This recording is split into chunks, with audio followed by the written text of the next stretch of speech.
Nintendo profits soar as people play games during the pandemic. Nintendo company reported Monday that its profits for the 3 fiscal quarters, how much do you think they're up from the previous Money-wise? Yeah. How am I going to know? Pick one. As a percentage. Oh, okay. Yeah, pick a percentage. Yeah. We're comparing what the last quarter or the last year or what? The last 3 fiscal quarters to the previous 3 fiscal quarters? Well, so like Q1, Q2, Q3 of 2020 versus Q1, Q2, Q3 of 2019. Is it up like 120% or something like that? Okay, so now that Aaron has had his guess, I'm going to say that it's closest without going over. Yeah. 120%. 121%. Nearly doubled. So like, is that 100% now? 100%. That's 100%. So I'm closer. As people around the world stayed home for the pandemic and turned to games. The Japanese video game maker behind the Super Mario and Pokemon franchises said its April to December profit surged to 376.6 billion yen. Nice. From 196 yen the previous year. Its 9-month sales jumped 37%. See, that kind of fits into with some things that I was looking at yesterday or day before.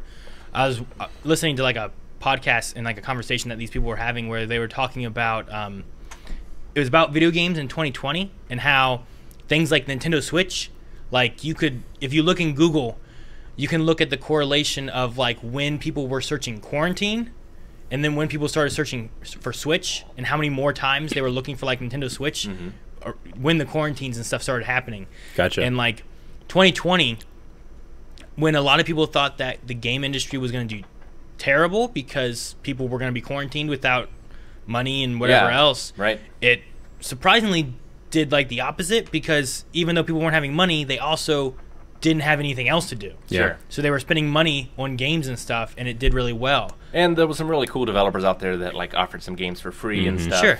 They did a lot of that kind of stuff. So like you might have bought a Switch and then you got some extra cool free things or whatever else without having to spend a lot of extra money on games and whatnot. But the downside of that is that because of that same reasoning, those games had been in production for a while, right? Like Spider-Man, Miles Morales is out now, but they had also been working on that beforehand. Sure. So since we couldn't work, the issues that they've come across in the gaming industry for future games and the delays that have been happening, which we've also seen with movies and stuff. So like their theories and discussions and stuff led into like 2021 might have a gap in like quality gaming. It'll have a gap of like the blockbusters. Yeah, probably. Exactly. Like they're the looking of like any big AAA companies releasing these bigger names and whatnot. It might be a better year for people that are indie developers, like very small or a one-man. How many games have come out where it's like, hey, this is a cool game, and one guy did all this. You know, like this might be a good year for those to happen because we're still not out of the COVID stuff, but people are still looking for things to do and play and whatnot too. So it might. You seen the one guy in Dreams that's just making an Avatar: The Last Airbender game, and it's awesome. I've heard about that. I haven't really played cool. it at all, but I've heard it's supposed to be pretty good. Someone tweeted at me that a Avatar: The Last Airbender tabletop role-playing game is in development for next year. That'd be good. That'd be kind of cool too. That could be cool. But I want to be Appa. I don't know. I'm just interested in what gaming communities for board games, video games, whatever else, like what they do as far as that kind of stuff. Yeah, I haven't looked at it, but I wonder how board games have done. Yeah, I don't know. Because like I imagine family board games maybe have done pretty well because like games you can play with your wife and your kids and everyone. But like the Magic the Gatherings and like the stuff that you need to play with people maybe outside of the household. Like I wonder how all that's gone.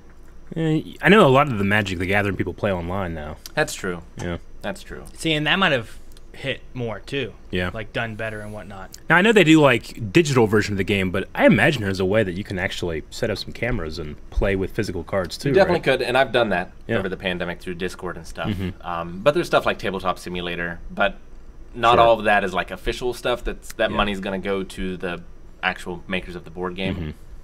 Some of it does, but some of it is just like modded stuff that you can download. Tell you what, when I was into Magic the Gathering, which was once in high school and once after, you did get that like crack addict like complex where it's like I'm gonna go get a new booster pack and I'm gonna open it and what's in there? I get another one.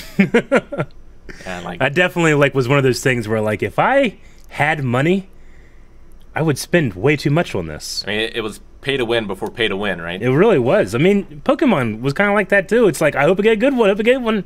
It's a loot box. Oh yeah. You know, but we accept it then. It's good then, but now loot boxes are all bad. I didn't play competitive card stuff a lot back then though. Yeah. So I don't know if it's necessarily pay to win in the same sense of like, if you paid enough and got this card, did that mean that you would most likely win?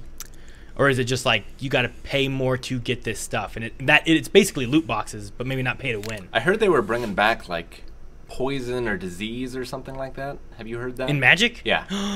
Eric. I know. It's such an Aaron. An move. infect deck is coming back. Thought of Aaron. Oh, man. That's what he did. I had such a He's like, now badass you're all infect infected. deck. All your things are infected. There's nothing you can do about it. There's no doctors. Dude, okay, so infect deck. I just short off your area too. An infect deck was so good because in Magic the Gathering you had, I think it was like 30 health. Is that what it was? It sounds right. 30 health. 30 is what your No, person had. it was 20 because you used D20 to track it, right? Okay, so it had 20 It was then, 20, right? yeah.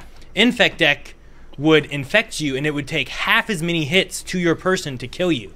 You couldn't heal them, and I don't think you could remove them. And then not just that, but if you were attacking, like say you had a 10-10 tank, right?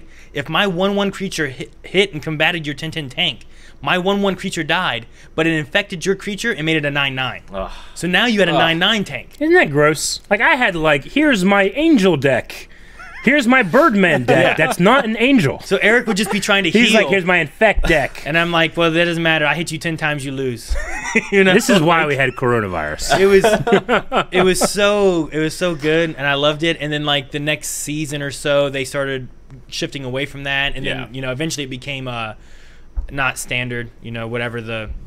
Not wild, because that's Hearthstone. Yeah, you know Hearthstone what I mean? it's called wild. Yeah, there's like the old, there's like standard, modern, Legacy there's like different or... decks that they have. It eventually fell out of that.